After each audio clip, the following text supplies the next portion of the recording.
to Saturday Night at the Movies, the podcast that celebrates classic, cult, and current films and the people that made them, and many other aspects of pop culture. I'm your host, Steve Rubin. Our producer is Ben Shrewsbury, and our signature theme was composed by Greg Lehrhoff. Here it's always Saturday night, and our mission is to chronicle film and pop cultural history one memory at a time. Tonight, the topic is very serious, films about the Holocaust, and our guest is Jud Newborn, an author and cultural historian specializing in the Holocaust, as well as a journalist, multimedia storyteller, museum and film curator for Long Island's fabled Cinema Arts Center, a Nazi hunter and erstwhile volunteer spy, and a filmmaker as well. He served as the founding historian and co-creator of the New York Museum of Jewish Heritage, and he's the co-author of the now classic book about the iconic German student heroes who resisted the Nazis, entitled Sophie, Scholl, and the White Rose.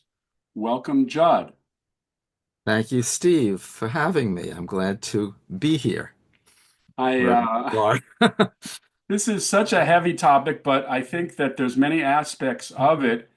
In just preparing this broadcast, you noted that one of the images I have up on the screen, and for those who are just listening, forgive me. For those who can watch for the YouTube channel, it's great. But tell me, this is a sign on the gates to Auschwitz, which I think translates into "work will set you free." Is that the correct translation?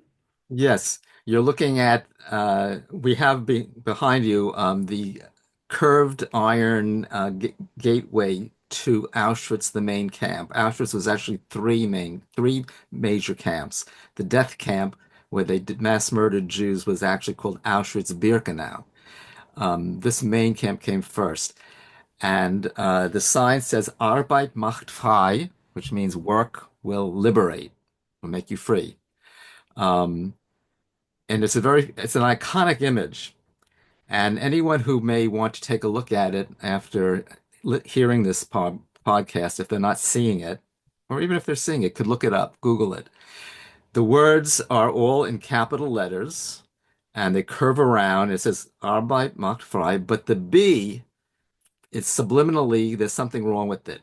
The B has the big part of a B on the top and a little part of the B on the bottom. In other words, somebody reversed the letter.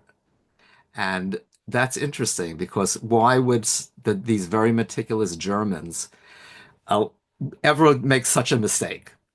But in fact, the Germans, the Nazis, used Jewish slaves to create that sign. And the question is, was this a little sign of whatever kind of resistance someone could offer? Did one of these Jewish workers turn the bee upside down on purpose? So it's a curious thing. Uh, You have a fascinating background, in choosing historical subjects to focus on. I've done it with World War II films, but how did you come to be so interested in tracking down the history of the Holocaust on so many levels? it has family resonance. I'm not the child of survivors or the grandchild of survivors, but my grandmother lost her brother, her sister, and their family, and these become extended families, of course, of many, many relatives. And when I was about 5 years old, I went into my grandmother's bureau dresser in Brooklyn, and I found buried under a pile of blankets a photograph, a big cardboard sepia, old-fashioned, family portrait. And I looked at it and I made a discovery. I ran to my grandmother. I said, "Grandma, who are these people?" And she just immediately looked at it and turned away. Apparently, she had buried the picture under the blankets. And she said, "Don't ask. Hitler burnt them all," in her Yiddish accent.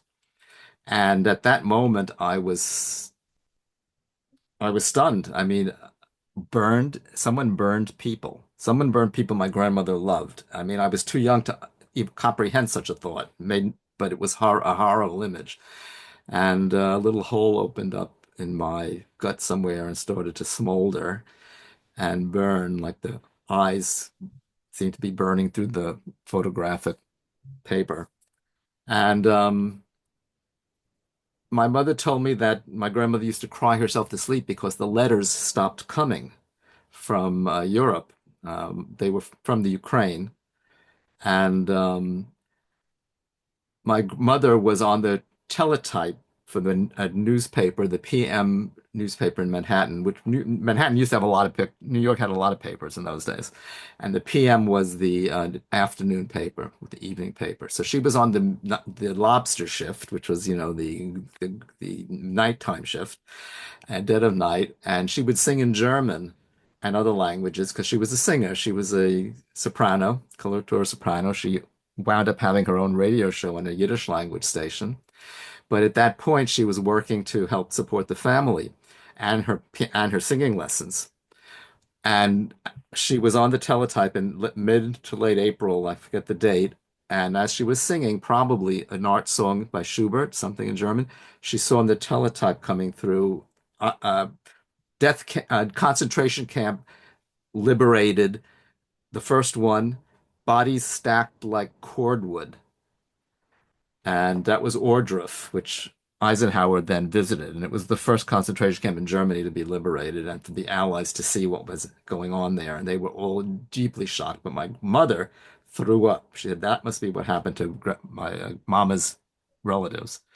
So I knew this story, of course. So that became part of it. My mother decided to have 6 children for the 6 million, symbolically. She only got to four because of some interference from her mother-in-law, who said, "This is like you're going to have a brood of like 9 kids like we had in the old country. That's barbaric." But she actually she had 3 kids, and then 7 years later, on her own w initiative, with my father's help, but he didn't know it. She said before it's too late, she was going to have a fourth, and she had the fourth. And that was Um, that you? no, that was my younger brother. I Was was it? the third. Okay. Got That's it. good. And 7 years after me. So anyway, it's a theme there, and film comes into it. I was watching New York television, and as a kid, and I saw excerpts of propaganda films made by the Nazis of the Warsaw Ghetto, and they did make some really quite horrible and extraordinary films. And in this particular film sequence, a little boy was dancing like a monkey on a string with for pennies, and he was scrawny and obviously starving. And I saw images that just sickened me, and I started to understand what my grandmother had meant when she said Hitler burnt them all. So it all kind of gathered, and I came to need to understand the Holocaust. I remember my older brother ran out and was like punching a pillow saying, I hate Hitler, I hate Hitler. And I was thinking, I want to understand this because it's incomprehensible to me. And that's how I got involved with the subject matter. During the 50s, we're contemporaries. I think we're only a year apart. I think that for a young student, there wasn't a lot of information available, and a lot of people just weren't talking about it. It was kind of a subject that just was not mentioned. Even the combat veterans of World War II were hesitant to talk about their war experiences, but Holocaust stories, you never heard of anything. In fact, I remember a book that was very popular in the 50s and late 50s, maybe the early 60s, which was William Shirer's book, The Rise and Fall of the Third Reich. And I Mm. remember that being a big subject in those days. It was like the first very chronological examination of the Holocaust and the German machine to kill the Jews. I did not read the book.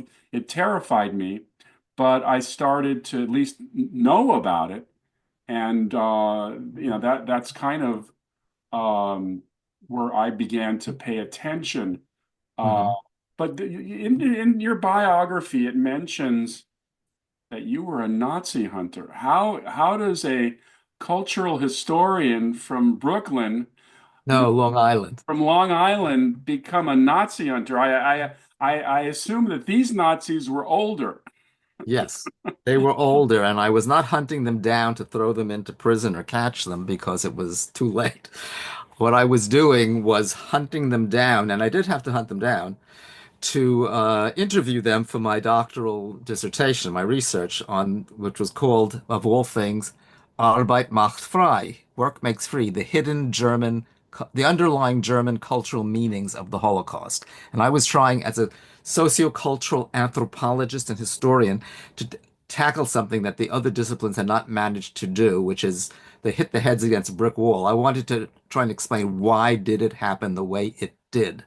And it was considered, and is still considered by scholars, beyond the limits of representation. We can describe it, but we can't really explain it. Why and how did it happen? So I was determined to do that using the tools of cutting edge tools of social cultural theory and tied to history and what was really happening, of course.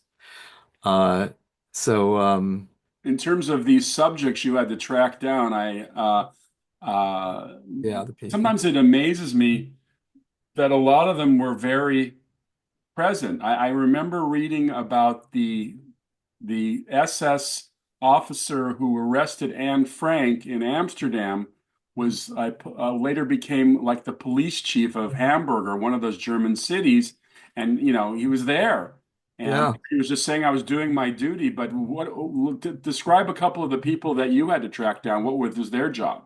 I will. And I have to say, the Nuremberg trials did not they only started the job and then they stopped. They got a lot of the biggies and hanged them. Then they let some of them go free. The Cold War came in, and it was now the U.S. Against the communists, and they needed the German support and the scientists and so forth. So they became very soft on on Nazi Germany. So what I had to do was write a letter to the special ministry and say who I was looking for, and then they would forward my letter to the person whom I was requesting to interview. Also, because they have special laws where you can't reveal anybody's personal information, whether they're in prison or free. And then also, I just had to track down people by myself but one way, or by hook or by crook, I found them. And one of them was a minor guard at Auschwitz-Birkenau, but he was known and I wanted to speak to him. He was in Vienna and he wouldn't speak to me. And I spoke to him a couple times. And then I went to his house and I knocked on the door. He opened the door. I stuck my foot in the door like the full brush salesman, so he couldn't close it on me. And I essentially cajoled him into bringing me into the house, talking with him and his wife, et cetera, et cetera. But I also spoke with By the way, how long did that interview last? probably an hour. Oh, you got an hour with him. That's pretty amazing.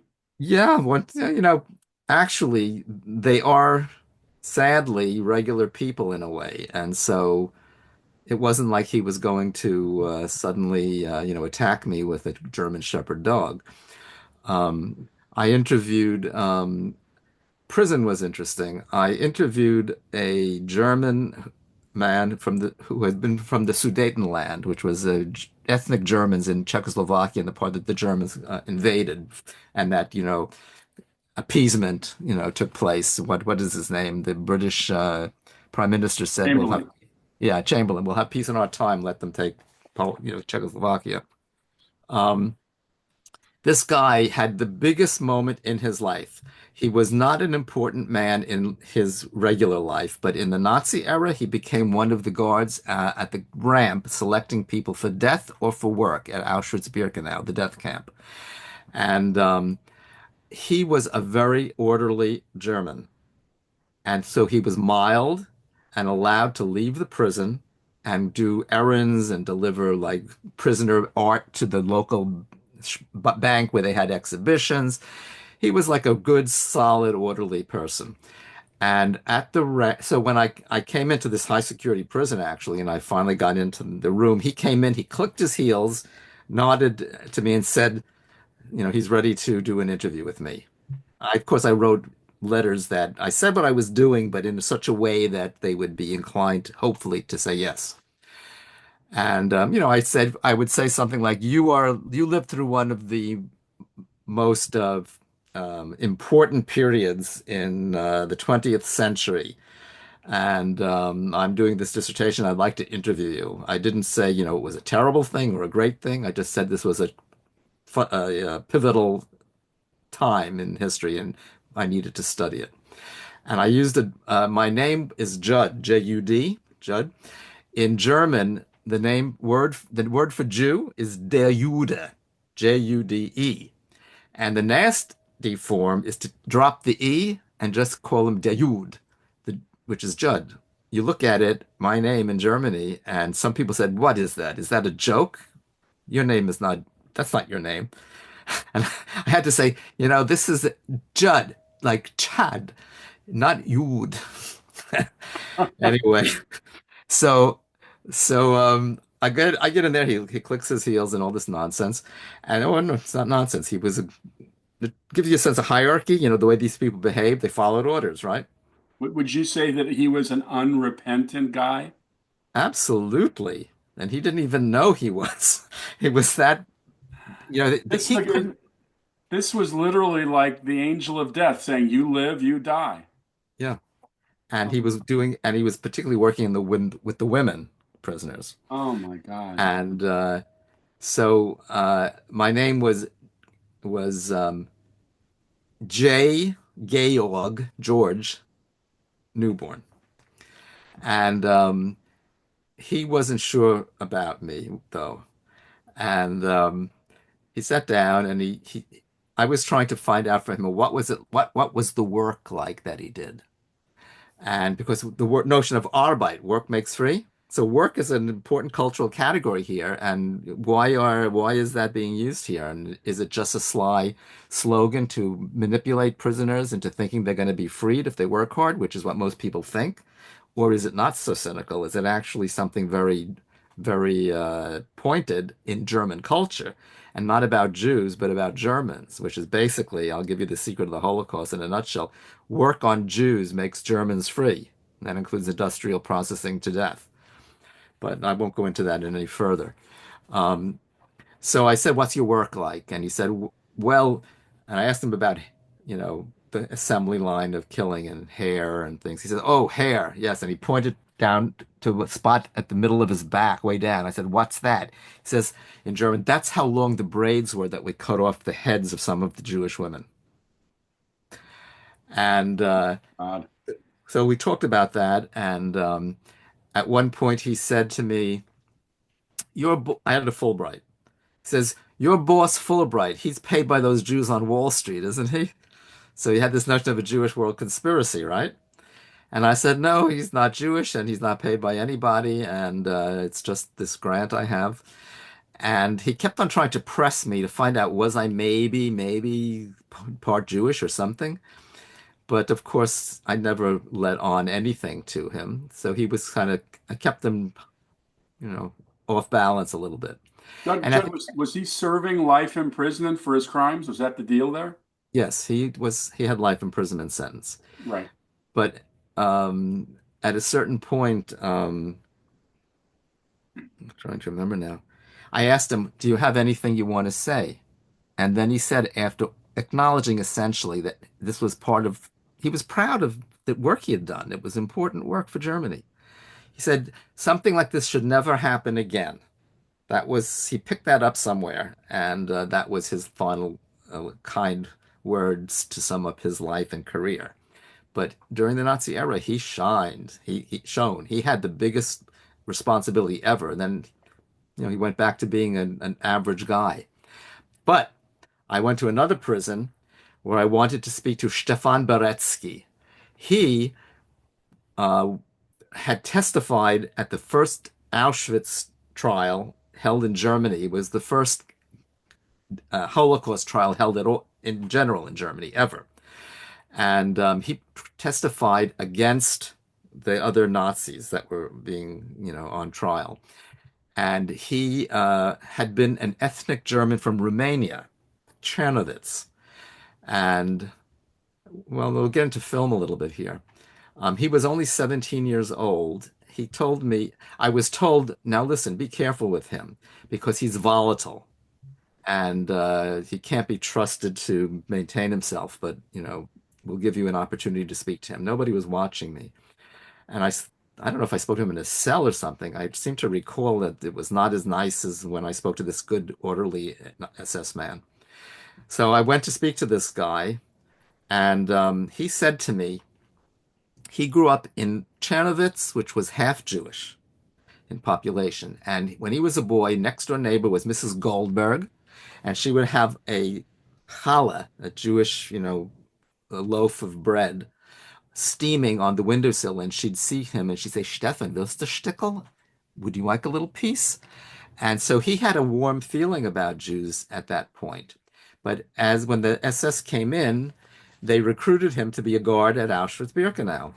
And they humiliated him by saying he was a Hottentot because he was not a full German in terms of, he was like tarnished somehow by being an ethnic German in Romania. So he wanted to prove that he was a good German, right? And a strong German. Uh, so he became exceedingly brutal. One of the things he did was just in the evidence was that there was a kind of a concrete well, and he would push a Jewish inmate into it so that the inmate was hanging by his fingers on the edge of the concrete well with nothing beneath him, and he'd step on the fingers so the guy fell into the well. So he committed murders. And that's why he was in prison for life. But you know what he said to me? He said, when I was in Auschwitz, Birkenau, they indoctrinated us. They gave us training, ideological training.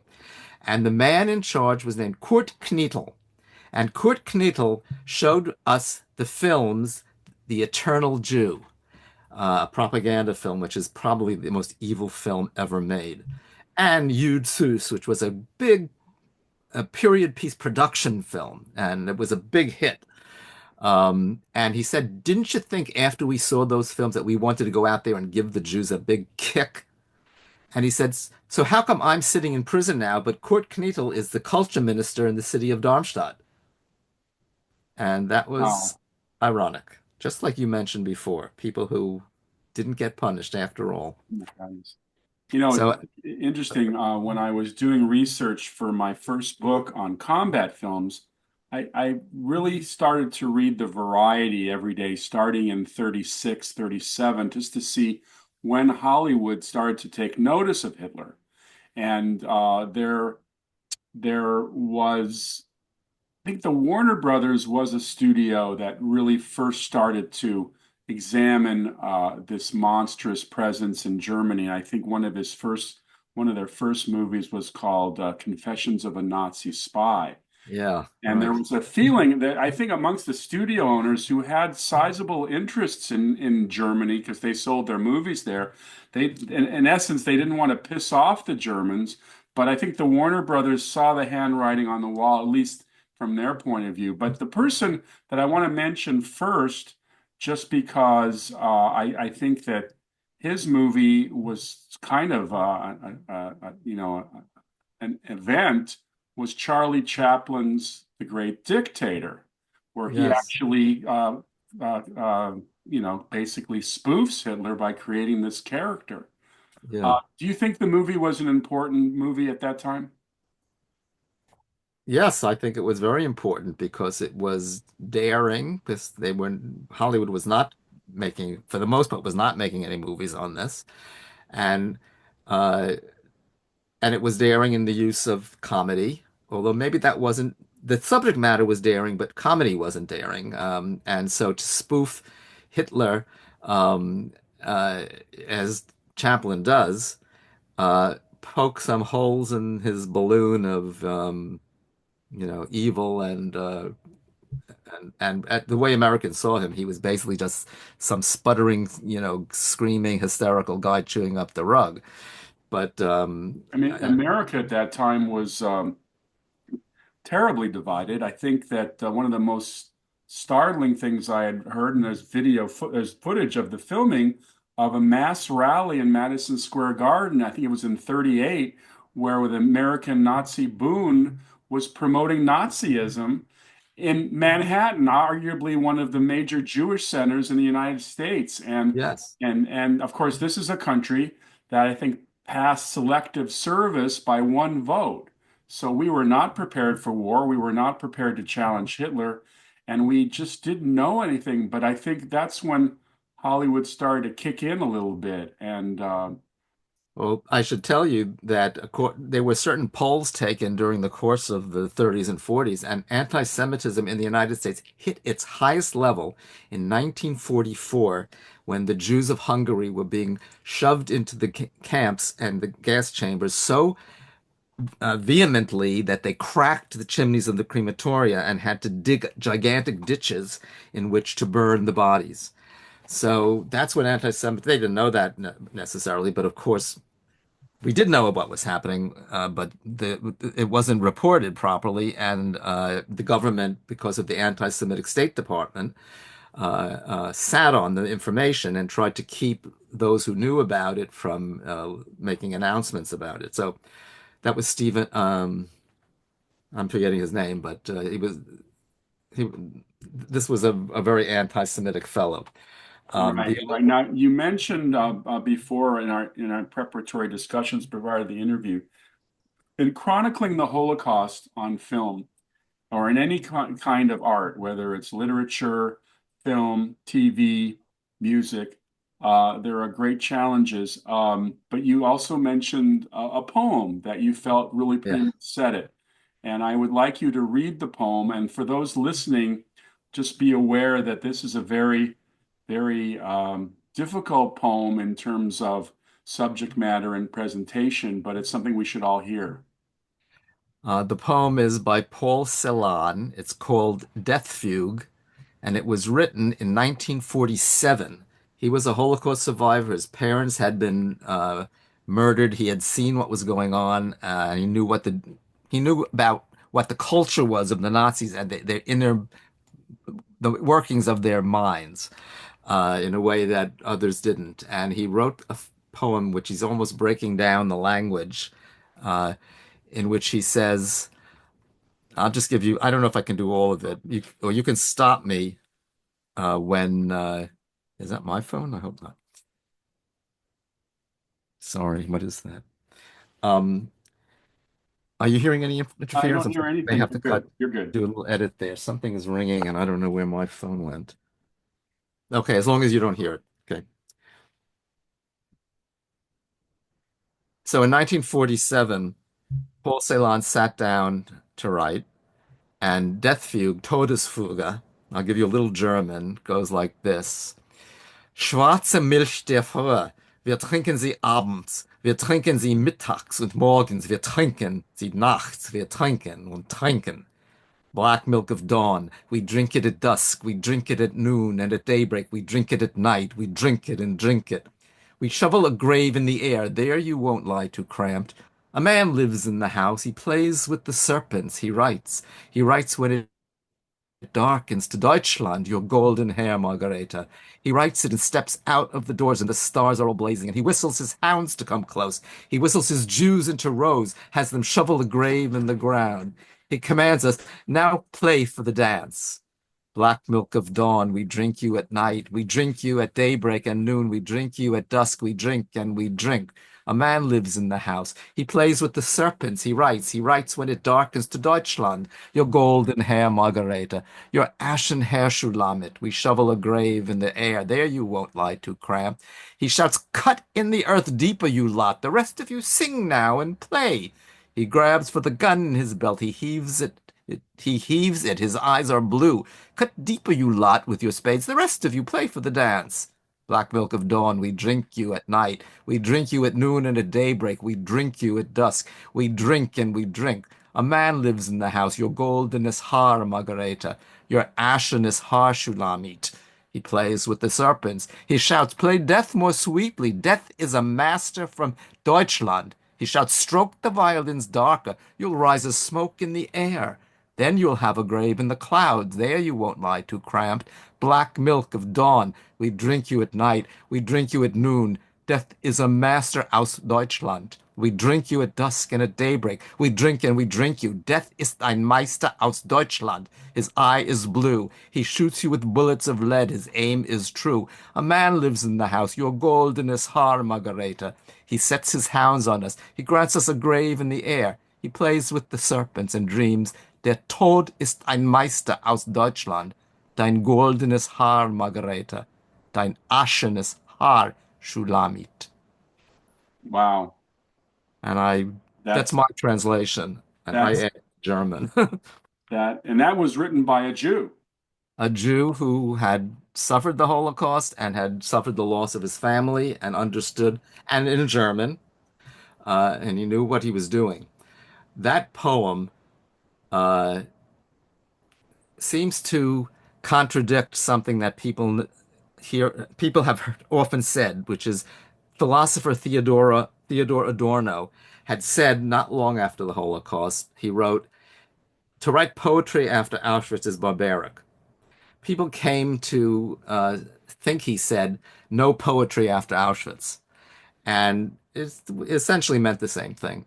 What he meant was you cannot aestheticize the Holocaust through art forms, which would include film, because you will only trivialize it. You cannot convey the reality of it, and therefore you should not write poetry after Auschwitz, as it were, or make art after Auschwitz about the Holocaust or about Auschwitz.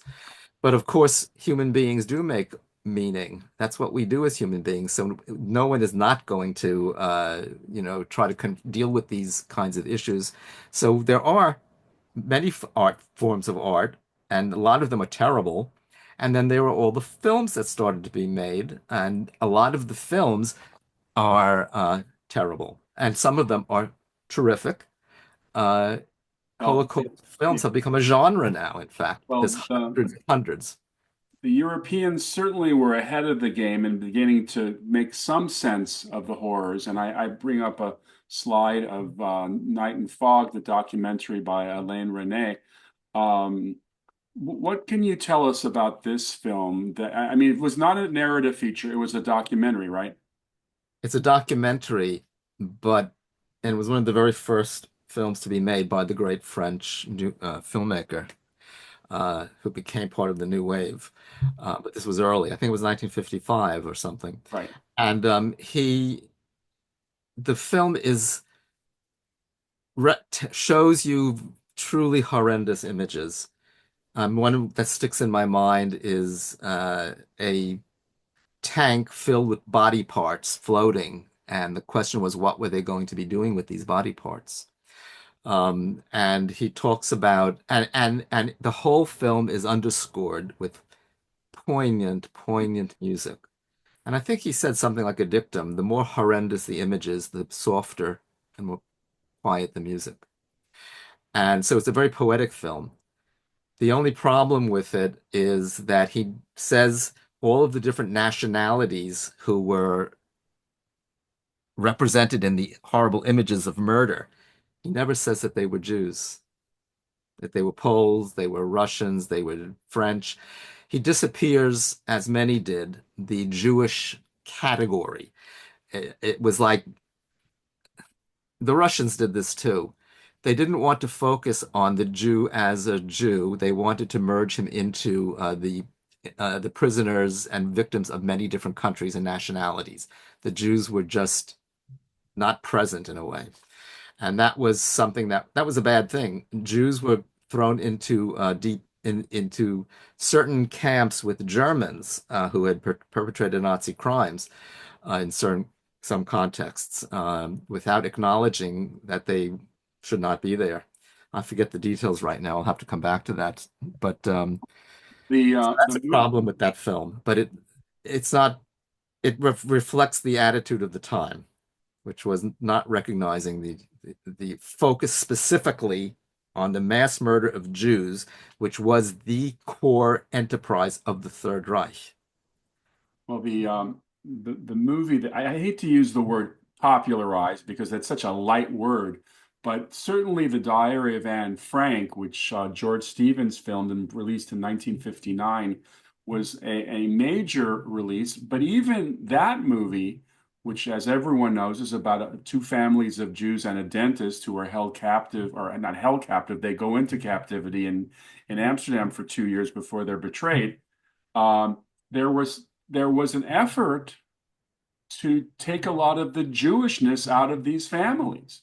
There was a sense that the studio felt that we can't make them too Jewish, which is startling, but very reflective of the kind of concern about turning off the audience. 1959, 14 years after the war, there was still a great deal of anti-Semitism. Yeah, it may be that Millie Perkins plays Anne in the Diary of Anne Frank, and she was selected by George Stevens, the director, and she was a guest of mine at the Cinema Arts Center. She looked very delicate and kind of porcelain-like, and she was actually a model, a young model, and she wasn't interested in film or being an actress, but somehow he found her and he got her, and he wanted her. Um, so perhaps you could argue that she was not, didn't have an ethnic look, but then Jews have many different looks. You know, you really can't stereotype Jews. And Walter Schildkraut, I think, was the father. I have to, Joseph, Joseph Schildkraut. the He father. certainly had a German Jewish kind of a look. Sure, sure. And as for It's interesting. Shirley, huh? I was just going to say that the movie was based on the play, Right, which had run first on Broadway, I believe, with Lee Strasberg's daughter, Susan Strasberg, played right.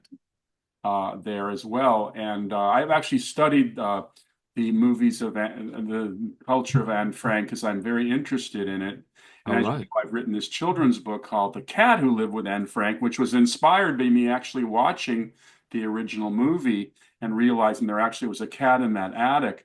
It's a book just so people know I'm not exploiting the Holocaust. It's designed to bring younger readers, 8 to 14s, have them learn things that perhaps I was unable to learn when I was little. Um, but The Diary of Anne Frank was a big, big success. And as The Diary of Anne Frank, the book, does for reading, it acquaints you with a human being who happened to be Jewish. And whereas when people tell you that 6 million Jews died in the Holocaust, most people could not name one of those 6 million unless they were family members.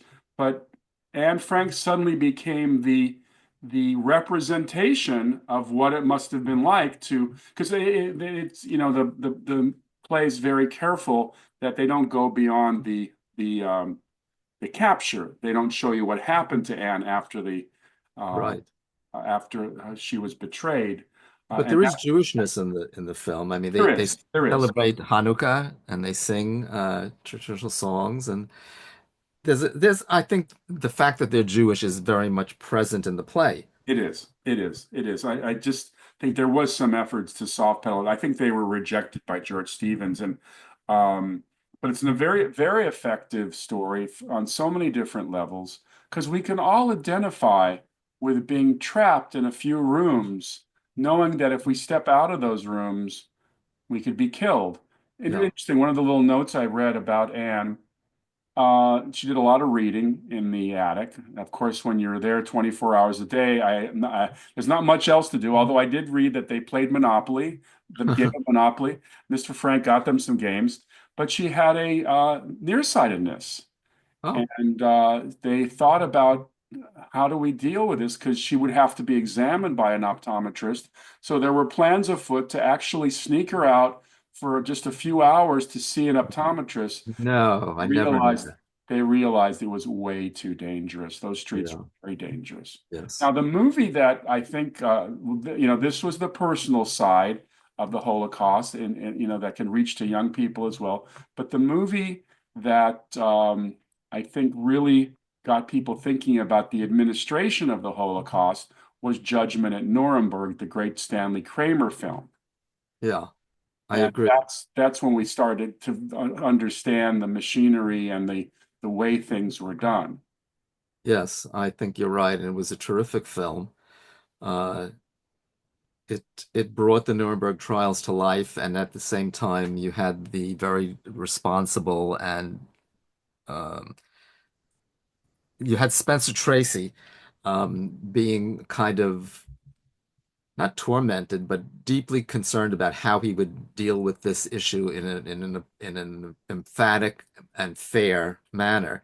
And he has a relationship of some sort with the wife, Marlene Dietrich, who is I forget, she's the widow of a Nazi officer of some sort.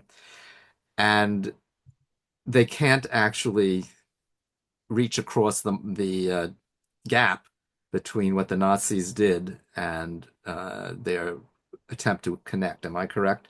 I think she was, as I recall, she said, you can't understand what we Germans go through, and you'll never be able to understand. So there was a lot of self-pity in among many Germans. In fact, the commandant of Auschwitz, Rudolf Höss, who's represented in the film, the new film that won an Oscar, Zone of Interest, Right. he wrote actually a memoir while he was awaiting execution in Poland. And he said in it, after describing very dispassionately the horrendous things he was involved in doing, he said, no one can understand, be able to understand that the commandant of Auschwitz could be a man with a heart, who loved his children and stuff like that. So there was a lot of a lot of that. Oh, no, no, of course, of course. Now, Yes, the films that started to come out, I mean, Judgment at Nuremberg was a very serious adult film, but there yes, started to be movies about various aspects of the Holocaust, sometimes as background. And I want to bring up an image for those of you who can see from The Pawnbroker, which was 1969. So this is 10 years after the Diary of Anne Frank. And I remember this movie is basically about a person haunted by their experiences and the trauma. I guess in military terms, we now refer to it as post-traumatic stress disorder. But this was ordinary victims of the Holocaust and how it affected their life with an extraordinary performance by Rod Steiger. yeah. Do you recall? You can help me because I can't remember every film and its content and how it worked out. But I know he was. I remember he was a tortured survivor, and he worked in, was it a candy store or some kind of a shop? Well, he was a pawnbroker. A pawnbroker. Oh, of course, a pawnbroker, naturally. And naturally, that's a stereotype too of Jews as pawnbrokers. Of course, there's that film, The Lost Weekend, with Ray Milland, Right? when he's an alcoholic and he's looking for some booze and he's walking block after block after block up. I don't know if it was Second Avenue or something, and all he sees is pawn. He wants to pawn something like a typewriter, and he's walking. All he sees is shops with a ball hanging down, which means pawnbroker, and they're all supposed to be Jewish shops, and they're all closed because it's Yom Kippur. Now, that may very well be the case, but every Jew was not a pawnbroker in the world. So there are some stereotypical elements there. And I forget, wasn't there some issue of his relationship to a racial relationship? Am I wrong with a black? Yeah, there is some kind of. It's been a while since I've seen it. I know that there's a young black woman gets involved with him in some way, shape, or form. Now, I did not see the Holocaust miniseries. Now, I Oh, have a I feeling did. that yeah, the Holocaust miniseries was a was a huge huge international hit. I'm going to see if I have an image from that I can pull up. Um, I I yes, saw it of course twice. that's Meryl Streep, one of her early roles. Yes, I saw Holocaust was I think 1977 in the United States and 1978 or not. 78, 78. 78. Then it was 1979 in Germany because I was in Germany then. I saw it when I was at the University of Chicago in 78. It was called The Roots at the time was this miniseries about how black people came as slaves to the United States, and it was sort of like a how a whole cultural uh, uh, evil as well as people trying to establish their identities despite it came about. And then they called the Holocaust miniseries the Jewish Roots. The Jewish roots. And of Um, course, the roots established the idea of a mini series, which of course right, became a big thing. And right. tell And me in your reaction to Holocaust. Did you find it to be very effective? knowing what I knew already about the Holocaust, I saw how awful it was. However, I understood that they were being very tentative in how they would represent things, and they didn't want to get too graphic. So, for example, Rosemary Harris, I believe, is the Mrs. Weiss. This is all coming back to me. The German, a nice upper middle class German couple, and when she's sent to Auschwitz. She still has her hair. They didn't shave her hair off, and she has photographs that she brought with her to look at family members or whatever it was. And she would never have had any photographs. She would have had her hair shorn. It was very gentlized, if that's not a word. Tova Feldshuh, whom I know, she was a Jewish partisan, which was great to have a resistance figure present. Right. When I saw it in Chicago, it was unbelievable how uninformed and I don't know what the word is, crass the TV studios were. They had a commercial in the middle of the Holocaust miniseries for Easy Off Oven Cleaner. Oh my God. I couldn't believe my eyes. I could not believe it. In Germany, oh, and Elie Wiesel condemned the film, criticized it badly. He said it was so far from reality that it's aestheticizing the Holocaust, just the thing that Adorno had said, you can't do this, you can't represent it properly. And it didn't represent it properly, but it was a breakthrough in terms of representing it at all. And in Germany, it was a gigantic cultural event. Um, Unlike just broadcasting it a couple times in the United States, they had a bank of phones being manned, and they had scholars for each episode, each segment. And then after the segment, the phones would ring, and people would call in, and some woman would say, "Oh," and cry and say, I didn't know it was like this. I'm so ashamed." And another woman called in and said, "Können wir nicht endlich Schluss haben? Can't we finally have an end to talking about this thing?" So obviously, some people knew, some people didn't know. Uh, and the headlines in the German newspaper, the Zeit, was "A nation is betroffen," a nation is stricken. So it was a gigantic, and that's when they learned the word Holocaust. Up until then, it was the mass murder of Europe's Jews. Not There was no term for it.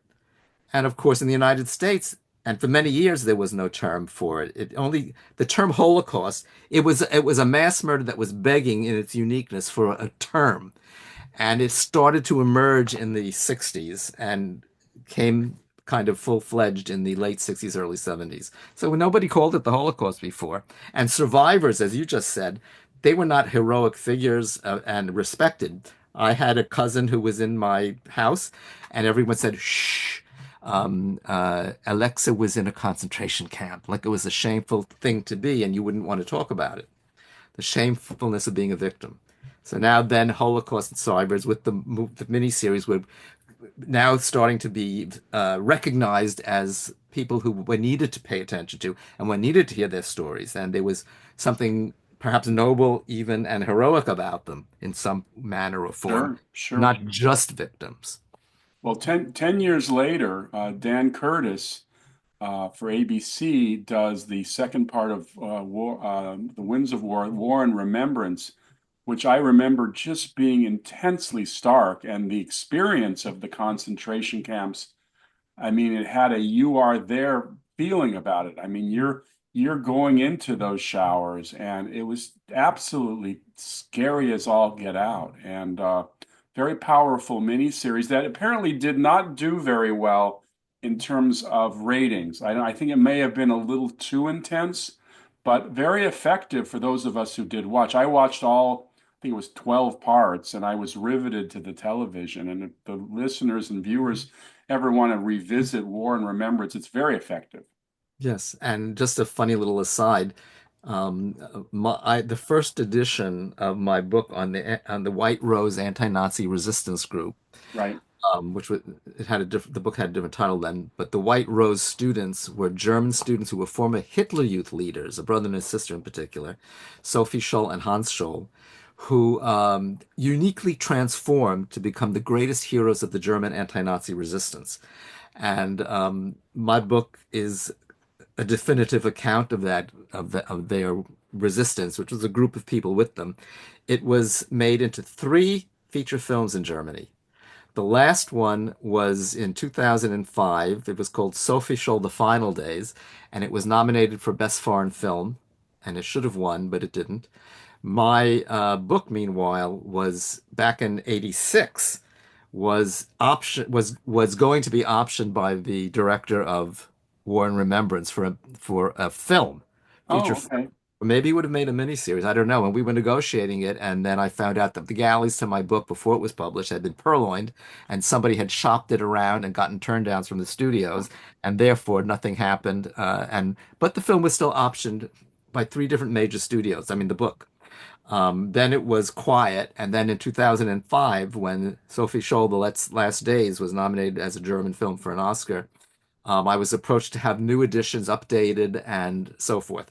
And so the book came out again in a new form, and it's been in print continuously. And we just had the 80th anniversary edition, 1943, the date that these young people were captured and executed, to 2023. So I've been trying to develop a film on it. And right now, I've been talking with Dustin Lance Black, who won the Academy Award for the screenwriter for Milk, the Harvey Milk film with Sean Penn, Right. and Gus Van Sant as director, James Franco. And we'll see what happens. I have a feeling my tombstone is going to say he has a film in development. But anyway, I've had personal experience with the difficulty of getting movies done, and it's horrendous. yeah. I want to certainly when discussing films about the Holocaust, a seminal work would have to be Steven Spielberg's Schindler's List. Of course, Steven has also organized a mass project to record Holocaust survivors, the Great Shoah Project, which has recorded, I think, tens of thousands of interviews and stuff. But Schindler was almost well, every Jew in America was required to see it, but a lot of non-Jews went to see it too. It was a big hit in 1993. I find it interesting that Steven Spielberg made this movie almost simultaneously with the Jurassic Park. I didn't know He was that. shooting Schindler while he was supposed to be doing post on Jurassic, and Huh. George Lucas stepped in and helped handle the post on Jurassic so Steven could go to Poland and make Schindler. But I found it to be an amazing film in many ways. Again, bringing out more of the personal understanding of these characters, because they weren't just Jews going to the concentration camps, these were Schindler's Jews. And I particularly had a fondness for the gentleman who played his accountant, who also played Ben, Gandhi. Ben Kingsley. Ben Kingsley, thank you. And Right. I thought he was marvelous. But Liam Neeson as Schindler, what a performance. Just Yeah. what a performance. It's But the film has been criticized. It's been a subject of controversy. I don't know if you want to call it controversy. It's just been there's been those who love it and those who criticize it. And and what are the criticisms? I'm curious. well, one criticism is that by focusing on Oskar Schindler, whose story, by the way, was somewhat fictionalized, even by the man who wrote the book, he wasn't exactly as terrific as he was represented. But in any event, by focusing on a Christian, essentially a Christian savior, um, a J- uh, the focus was not on Jews as active agents in their world. It wasn't a film about Jews. It was a film about Oskar Schindler, and some would say that the Jews were almost window dressing in the film, except Ben Kingsley was, of course, a great character. So that's one criticism, that he should have made a film it's become the quintessential Holocaust film. Someone wrote an article, a guy named Paul Morton, saying it's not even a Holocaust film, it's a public memorial. And like, memorials that you put for, a world war. And that how long will those kinds of memorials resonate? Because once the time has passed, they start to be forgotten. Of course, this will be on film and it won't be forgotten, I don't think. And it's a brilliant film and it had fantastic historical consultation. And I'll give you one little example. People don't know this, but it was in the film. The Nazis used to take Jewish ritual objects, items, and they would use them for utilitarian purposes. And that was not only to express their contempt for them as sacred objects, but also it was a way to try to control all the things that the Jew seemed to embody that they were afraid of, this secret arcane power of the Jew to control the world and whatever. And so one of the things they did is they took gravestones, old Jewish tombstones with all kinds of iconography, and they broke them up and used them as paving stones. And they paved the road into the Plaszow camp outside of Krakow, where Schindler was had his, factory. So that startled me when I saw it. Uh, the film also is it's entertainment. It's it's highly skilled, deeply felt, brilliantly done entertainment. One scene that was criticized roundly was, or soundly, was there's one scene where women are going or naked and they're at Auschwitz, I guess, and they're being put into a chamber, which you and they assume is a gas chamber. they assume it's a gas chamber. I don't know how they knew because people are not supposed to know what's happening. But anyway, they assume it's a gas chamber. They start screaming and shrieking, and then water comes out pure. It really is a shower, and they're greatly relieved. And the criticism was that he built suspense in the way of an entertainment film at the expense of the reality of mass murder, basically, and being gassed. However, that's one scene you might criticize, but how many people have seen this very superb film and been touched by it and moved by it and learned something out of it, and with fabulous cinematic techniques and acting and so forth. So I think it will stand the test of time for sure. But I don't think I don't think Schindler, I don't think Spielberg, I think Spielberg on purpose has never wanted to make another Holocaust film because he can't top himself and because it's become kind of a sacred cow as well. And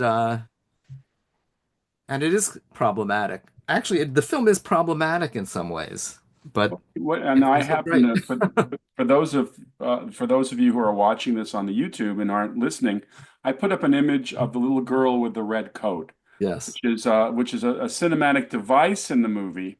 What do you think he was trying to accomplish with that, Judd? I always wondered what was the purpose. I mean, obviously, it identifies one victim Yes. and points her out. What Yes. do you think it's all about? It's like what you said before about Anne Frank. You can focus on one individual, but you can't focus on 6 million people. So here there's crowds of people in the Warsaw Ghetto, I think it was, that are being driven, I think, to be deported. Probably it would be to Treblinka death camp. And he takes out of the black and white this one little girl in color in her little red coat, and you see her moving through the process of what's happening, and you can say, "Oh my gosh, I could single out this little girl. It's a real human being. It's a real person. She in the real world would actually be in color." I mean, because we don't live in a black and white world. It's funny when people say, "Do you dream in color or black and white?" As if film started the world of our dreams, and it's a crazy thing. Of course, we dream in color. The Um, film is full of little cinematic devices that yes, just are so, I mean, when Liam Neeson and his girlfriend are riding horses and all of a sudden looks like it's hailing or it's something in the air and it's from the burning of the Jews. right, It's the ashes coming down. It's right. just scary and yeah, no, very, very powerful film. Now, there have been I mean, Schindler kind of opened up the floodgates because we've had hundreds of Holocaust movies. Uh, Hundreds. You can't see all of these films in a lifetime. There's already too many if you're going to do something other than watch films. there's so many of them. The one 400, film, 500. Go this on. was a bit of fantasy based on Oh, a novel. God. It's The Boy in the Striped Pajamas. But talk about a movie that affects you emotionally with children. What was your reaction? I despise it, and so do most Holocaust educators. Uh, Holocaust educators, for the most part, do not like Life is Beautiful, and they do not like, they don't like this one especially. And I just watched it again to see why it's so terrible. I read that poem in the beginning. You say you can't represent the Holocaust and what it's about, but this poem is like trying to break into it, somehow get it at you. And then you come to this film. This is the that uh, that poem is profound. So we're going not from the profound, not the sublime, to the ridiculous. Mm. In The Boy in the Striped Pajamas, the whole film, first of all, it's highly sentimental. It's a Hallmark movie. It's like the Hallmark movies. The music is sentimentalized, and the family is this cute little German family. They're all really kind of very nice, and they go to this. The husband, the father, who's not a bad father, is transferred to be a commandant in some camp. We don't know what camp it So is. in essence, it's a little bit like a similar setup of zone of interest later on. I mean, Yes, basically, exactly. Except it's so historically absurd and wrong, and it so sentimentalizes and trivializes that it really does harm to anyone's understanding of what is the Holocaust. Am I going to? It gives you phony feelings of emotion. These people, it was mass murder, for God's sake. There was no little boy on one side of the fence sitting around waiting for some other little boy to come along and have chats with, and then say, "Oh, I gotta go now," and then come back. Uh, Absolutely a true, true, despicable thing. true, That little true. boy would have been burned to death. He wouldn't have been there. And if he was there, he wouldn't have been hanging around and then say, "Oh, I gotta go back now," So you're saying that the movie trivializes everything about the and misrepresents it. represents. It's totally, I think it's an execrable film, frankly. So we're getting to the end of our broadcast, but I want to bring up a film that kind of brings out another genre of Holocaust.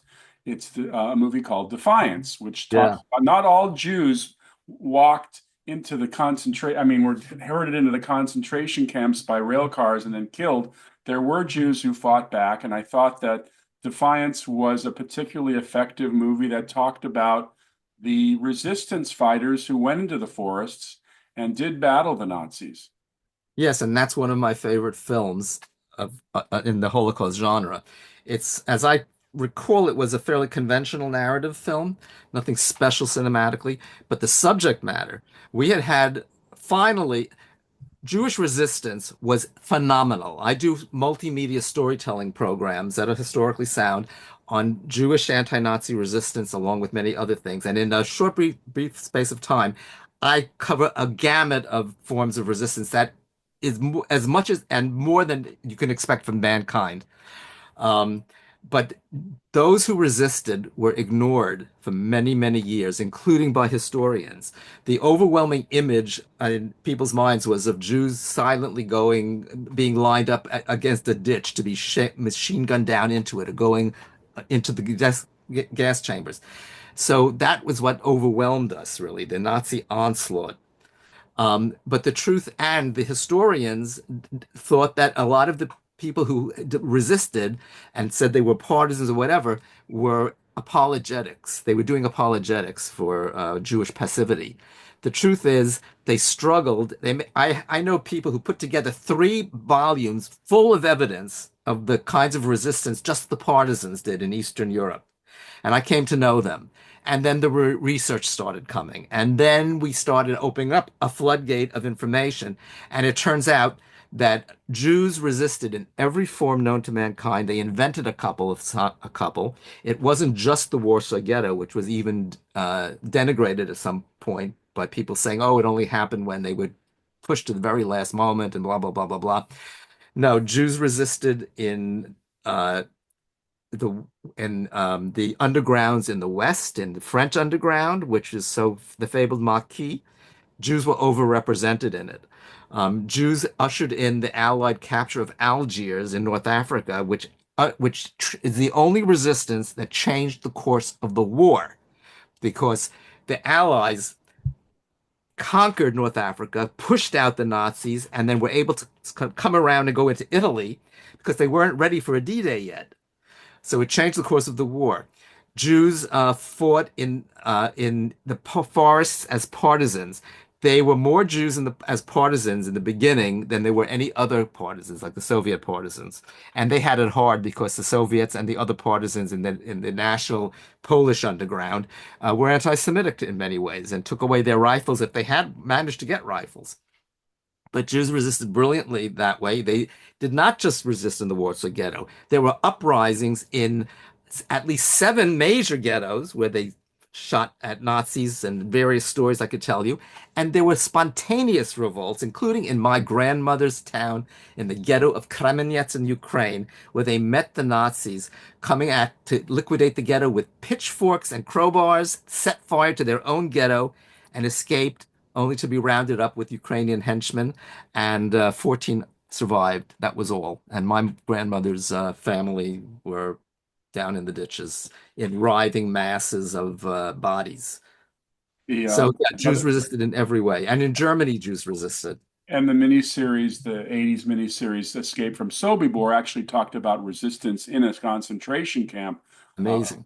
was amazing, absolutely. Yeah. Uh, Soviet prisoners of war, there were 3 million at least of them. There was no significant resistance. But in three of the six death camps, there were revolts by Jews, which is unbelievable. Judd, this has been fascinating. I know we could go another hour or two talking about this, but maybe we'll come back and we'll do another study. Thank you for taking the time. You have such a rich background and having studied all of this, and tracking down those Nazis is pretty crazy. Yeah. Everyone, you've been watching or listening to Saturday Night the Movies. I'm your host, Steve Rubin. We've been listening to Jud Newborn, a wonderful guest. If you're interested in our podcast, please give us a nod. Become a member. It's free. You can subscribe. You can also subscribe to our other podcast, Tales from Hollywoodland, which I do with Julian Schlossberg and Arthur Friedman. That's also available. Just Google Tales from Hollywoodland. Thank you again, Judd. It's my pleasure, and thank you, Steve. And good luck with your cat, Anne Frank's cat, which has resistance in it, which is a nice way to end this discussion. You're going to have a terrific animated film out of that. It's going to matter. Thank you so much. Happy holidays. Happy holidays, Steve. Take care.